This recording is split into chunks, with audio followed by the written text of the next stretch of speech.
गुरुजी तपाईहरु के दादागिरी हो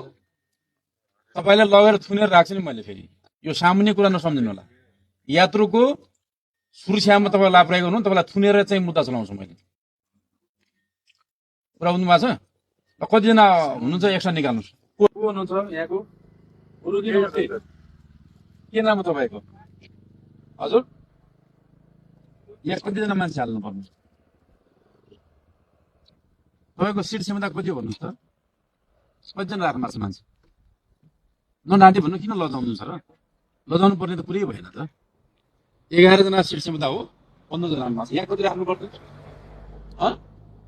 किन राख्नु 3 जना त्यो नानीलाई हेरेर कति गाह्रो बाँच्ने म्याडम हुन्छ को हुनुहुन्छ यसरी बस्नु पर्छ तपाईले त्यो स्टियरिङमा ब्रेक लाउनलाई स्टियरिङ गर्नलाई पनि क्लच लाउनलाई गाह्रो भइरहेछ अनि हजुरले पनि यो कुरा बुझ्दिनु पर्यो कि हजुर यत्रो चाहिँ म्याच्योर्ड हुनु छ अनि किन बस्नु भएको त जर्सी हालेछ नि गाडी कार्य यहाँ बस्नु भनेको यसको मान्छे पछाडिको गाडी खाली आछ यो भाइ गाडी गर्नुमा नि यसो गर्नु हजुर बोल्नुहोस् को जाने हो उहाँको भाडा मिलाइदिएर अर्को गाडीमा हाल्दिन्छ यो गाडीलाई कडा रूपमा कारबाही गर्नु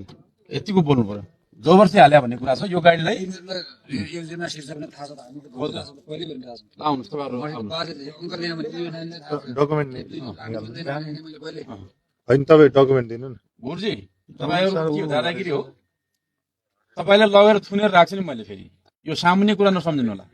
यात्रुको सुरक्षामा तपाईले लापरवाही गर्नु तपाईलाई थुनेर चाहिँ मुद्दा चलाउँछु मैले कुरा बुझ्नु भएको छ कतिजना हुनुहुन्छ एक्स्ट्रा निकाल्नुस् को शौचालय निकाल्नुहोस् यहाँ मान्छे निकाल्नुहोस् तपाईँको एक्स्ट्रा मान्छे निकाल्नुहोस् पछाडि गाडीमा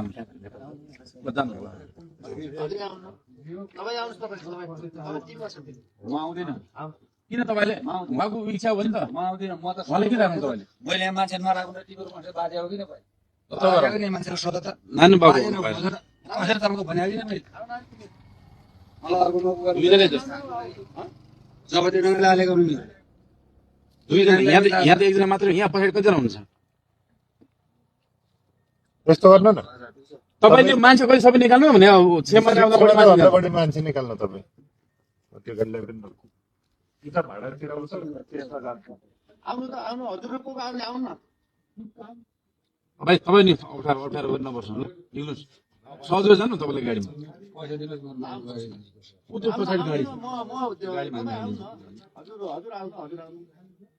उतो पछाडि खाली गाडी त दुईजना अरू कति बाँकी भयो कतिजना छ यहाँ जानु हजुर जानु उसले तिर्छ तपाईँ तिर्नु पर्दैन नि तपाईँले पनि तिर्नु दुईटा गाडी आइसकेको छ यसमा तपाईँको 11 जना भन्दा अरू मान्छे झार्नु तपाईँ पुसँग मिलाउनु है